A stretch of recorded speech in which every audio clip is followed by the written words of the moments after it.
Today in this video, we're going to go over 3 main foundational concepts in dog training. These are the first 3 things that I teach to my dog.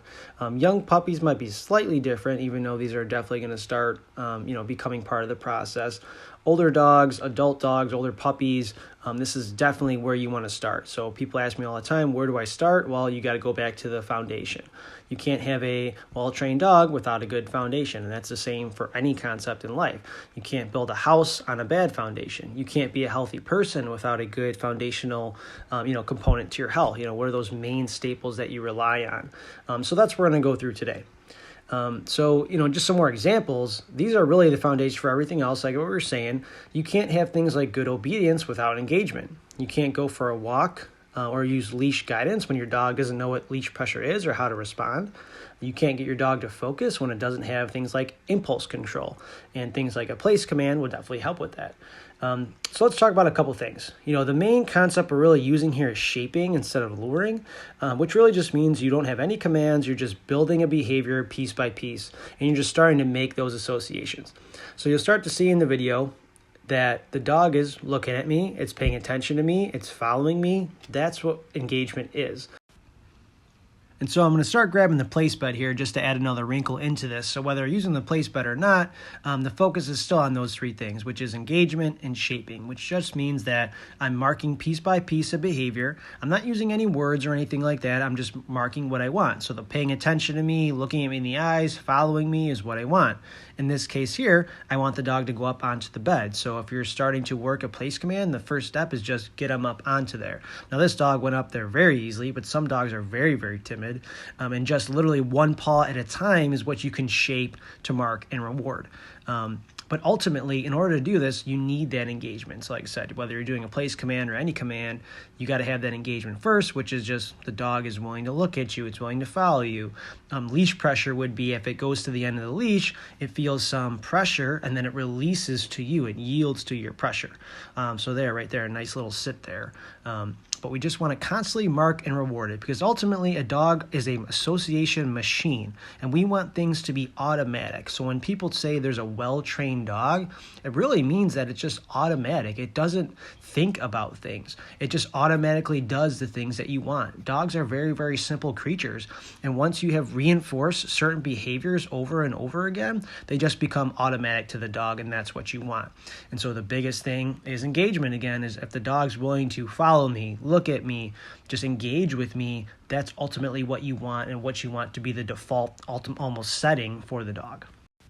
What I'm going to show here is how to lure a dog into a down. So ultimately, there's 2 ways to teach dogs things, and that really comes down to luring and shaping. And so I talked a lot about shaping, but we can also use lures, which is ultimately when there's a piece of food in your hand or a treat, and you put it on their nose and essentially just guide them into the right position there. And sometimes that's tough. Sometimes shaping is tough. So really you got to use some combination of both. But basically, I tried once, didn't work. Tried a second time, didn't work, but I'm not going to give up. I think on the 3rd time he finally gets it here. But the one key I want to point out is that I didn't say anything. So I know you don't have the original audio, but I didn't say down or lay or whatever word you want to use. Because once you say it, the dog has to do it. So a lot of people make that mistake of they try to say the word right away before the dog even really knows the position, knows what you want, and it's already making an association with the word with something that you don't actually want. So pause on the word for now, get the dog to love the position, get the dog to almost offer that position without any guidance at all, and that's when you can start naming it. So I do that with the down, I do that with the place, I try to do that with almost every command.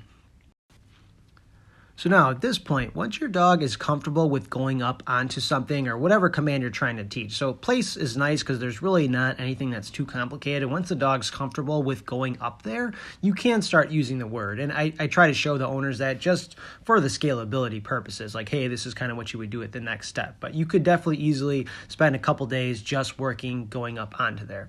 But the key is if I say place or any other command, the dog has to do it. And so that's why the leash is on. That's why the engagement movement is required. And so if I were to say place and the dog didn't go up there, I would just use my body, use my leash. And you can see I'm making it very easy for the dog. I'm taking a step back and then I'm providing momentum and guidance to go onto that bed. So it would be like place, you would say the word, then use your guidance, use your momentum to get up there just to make it clear. And then you would reinforce that with the leash if needed. But that's really what you want to do, is start saying the word once the dog knows it, but then you also have to enforce it. And that also brings up the idea of a release word. So when I say place, the dog goes to place until told to release. And that really goes for every command. So a lot of people like to say stay, stay, stay. But for me, I'm more of a big fan of if I say place, you're in place until told to release. You're in down until told to release.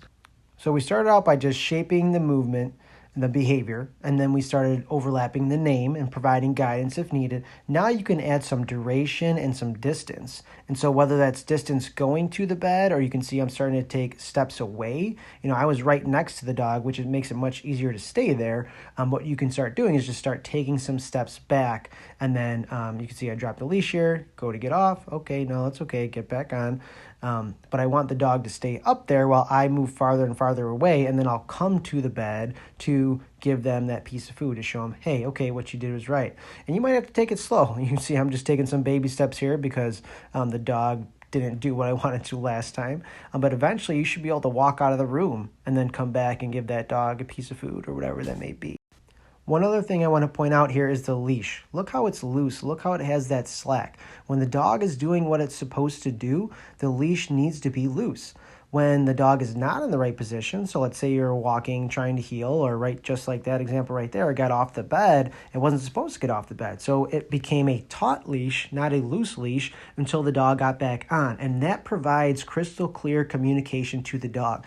I see people who have their leash tense the whole time on their walks or the whole time when they're doing certain things, and that's not actually communicating with the dog and teaching it what you actually want.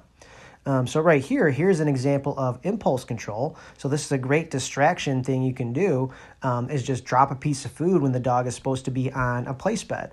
And this is definitely pushing the envelope here, quickly with this dog because it's just learning the place command now, but I'm kind of going through the gauntlet of things you can do, with the distance, with the distraction, with the duration.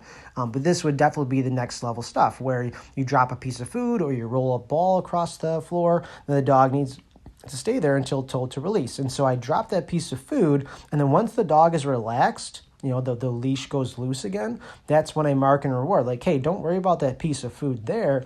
If you pay attention to me, that's when good things are going to happen. And that's what you constantly want to reinforce to your dog.